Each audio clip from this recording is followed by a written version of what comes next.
I don't feel comfortable having this conversation with you anymore.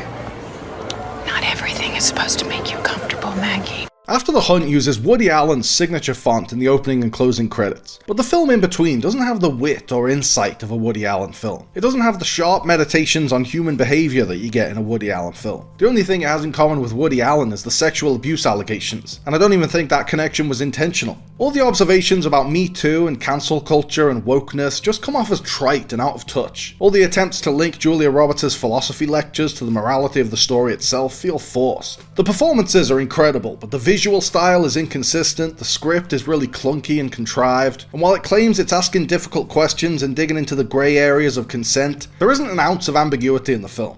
I am a desperate man, absolutely desperate! I almost feel bad for him. You should be ready. Ready for what?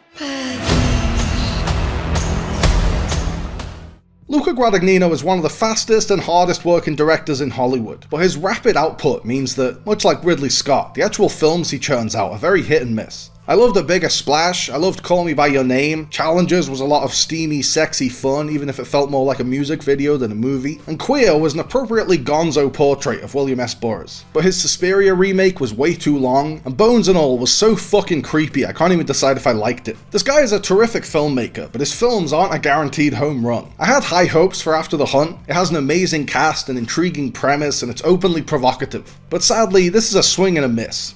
What did you say? I mentioned it wasn't his best effort. He said it was a swing and a miss. Why? Why do you say these things? We've seen plenty of movies about the power dynamics of sexual assault, and specifically about a university professor assaulting one of his students and the he said, she said drama that follows. But it was an interesting choice to tell this story from the point of view of the Julia Roberts character. She's close with both the accuser and their attacker. They both tell her their version of the story, and she's caught between the two, and it dredges up some dark secrets from her own past. It puts a new perspective on this all too familiar tale, but it quickly just becomes Gen X versus Gen Z. When did offending someone become the preeminent cardinal sin? Maybe it's around the same time your generation started making sweeping generalizations about ours. It feels like Luca transcribed a bunch of all-caps Facebook posts complaining about snowflakes and pronouns and safe spaces, and gave them to Julia Roberts and Andrew Garfield to read them out in an academic setting. But dressing it up like that doesn't make that tired boomer bullshit sound any more informed.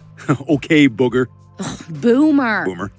Stylistically, the film is all over the place. Sometimes it's a very sophisticated drama with locked-off shots, almost like a stage play. Sometimes it's very energetic with whip pans and jump cuts. Pick a lane, Luca. Are you making Barry Lyndon or Breathless? He does some interesting things with the camera, like capturing the most intense confrontations in tight close-ups with actors looking right down the lens, dipping in and out of focus to capture the confusion of the moment. But he also does some baffling things with the camera, like randomly cutting to people's hands mid-conversation. Trent Reznor and Atticus Ross are responsible for some of the best film scores of the past 15 years, but they really drop the ball here. They bring the occasional piano riff that subtly creates a creepy atmosphere and almost makes this thing feel like a Hitchcockian MeToo thriller, but then they keep indulging in these cheesy dun-dun-dun orchestrations like they're trying to be ironic and tongue-in-cheek. So what is right? What could make you happy? Are you scared that we're gonna think less of you if it isn't perfect? Should I build a world for you that has all the edges rounded out? I have a right to these spaces.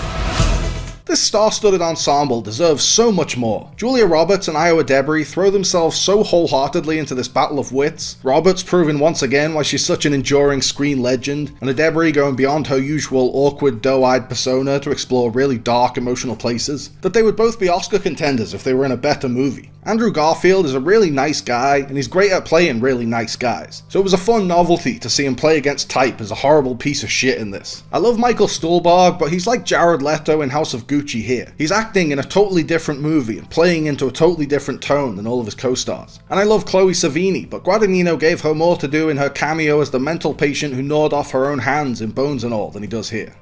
I know this is hard to talk about. It doesn't feel that you know that. According to the date on Julia Roberts' phone, the film takes place in 2019. If it had come out in 2019, maybe it would have felt more relevant, but as it stands, it just feels like it's beating a dead horse. After the Hunt might not seem so bad if we hadn't had Sorry Baby earlier this year to show us how it's done. Sorry Baby was a much more personal take on the same subject matter, much more sympathetic to survivors of sexual assault, and a much more earnest, much more original, and much more keenly observed film. It did everything After the Hunt does a million times better. I got a cat. Whatever you need.